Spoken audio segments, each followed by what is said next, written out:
How to set up and use Perplexity AI Finance.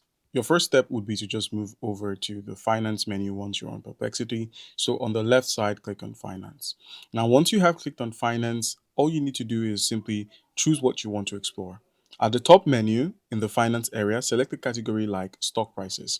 So you can select something like stock prices. You can look at the US markets. If you click on this drop down, you can look at Indian markets. You can look at crypto, earnings prediction, screener, politicians, and watch lists.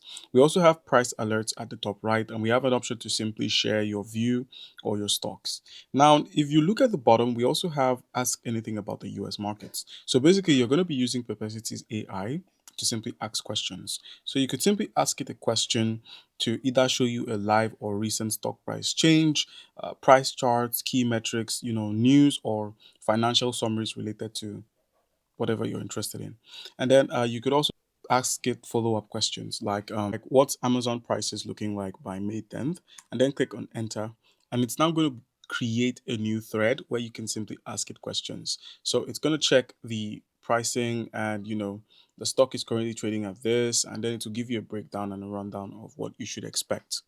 All right, and then if you're using probe features, if it's available, you could simply use or rather get deeper financial context and analysis and also priority answers, as well as larger data coverage.